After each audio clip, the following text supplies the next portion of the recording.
Hey, this is Grover from TasteTequila.com and Tequila Matchmaker, and I think it's about time we had a little chat about additives. Most of the things we eat and drink contain additives. There's coloring and flavoring in pretty much everything that you can buy off the shelf, and tequila is no different. Now, not all tequilas contain additives, but often the ones that do can be pretty obvious. So let's talk about the rules, the types, and the amounts of additives that are allowed and what you can do to detect them.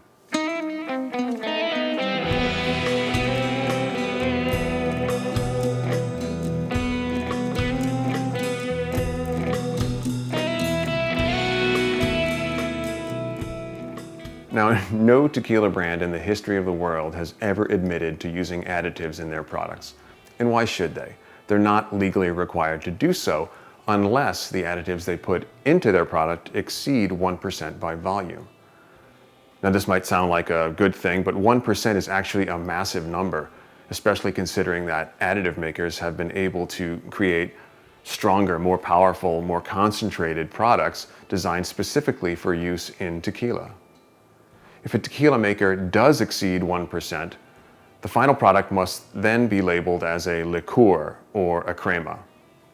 So what about Blanco tequilas, right? Good question.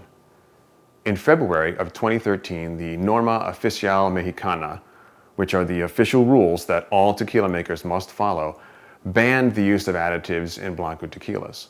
This means that all Blanco tequilas are supposed to be additive-free. For all other tequilas, additives are permitted. Now, there are 4 types of additives allowed by law for 100% agave non-Blanco tequilas. Let's go through the list. Number 1 is sugar-based syrup. Syrup, or jarabe, is a mixture of different ingredients used primarily for the purposes of creating a sweeter product.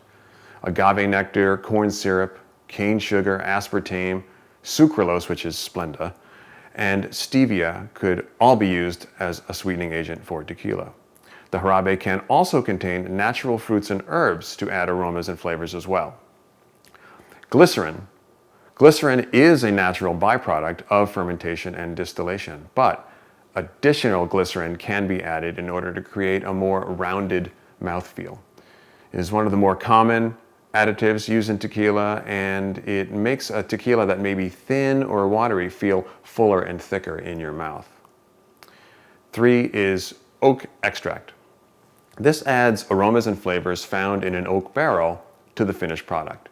When using oak extracts, it's possible to make a tequila smell and taste as though it has been aged longer than it actually was. Number 4, caramel color. This is used primarily for the purpose of adding color to the finished product. Caramel coloring has a mildly bitter taste and is used for aesthetic purposes. Additives are used at the end of the process and are generally meant for rectification, which means maintaining consistency between batches. But they can also be used to cover up mistakes or mask deficiencies in the final product.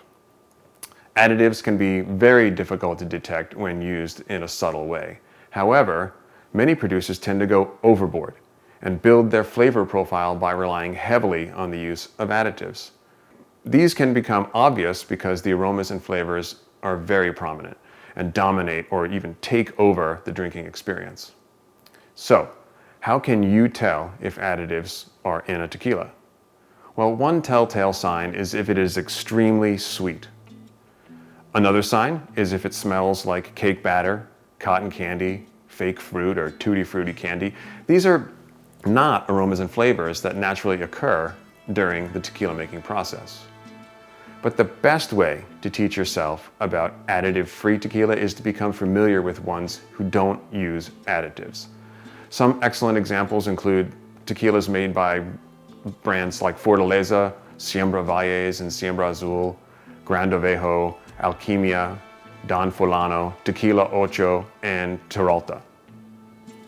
And once you familiarize yourself with additive-free products like these, the tequilas that base their profile around the use of additives will really stand out. And they can even seem odd or unnatural. Another telltale sign that additives may be in use is the use of a diffuser. If you don't know what a diffuser is, check out our other video and story titled Putting Diffuser-Made Tequilas to the Blind Taste Test. I think you'll learn a lot.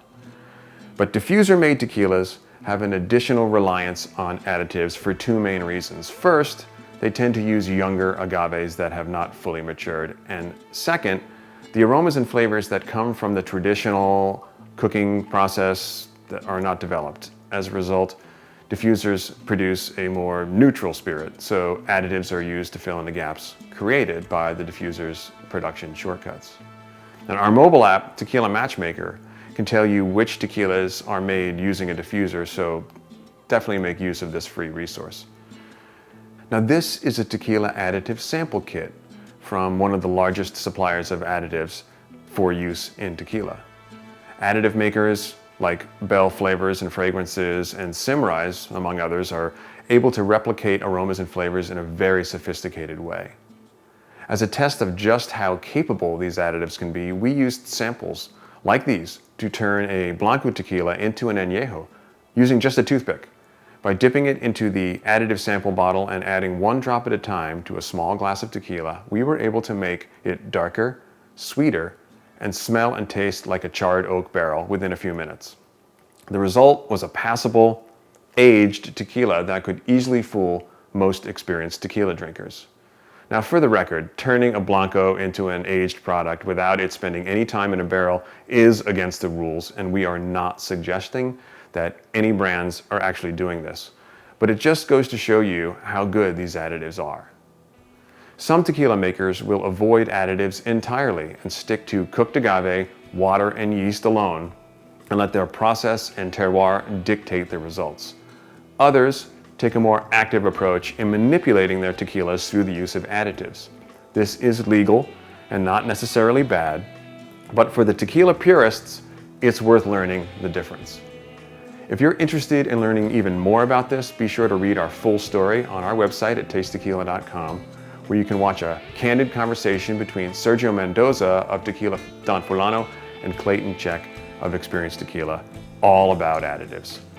Thank you and salud.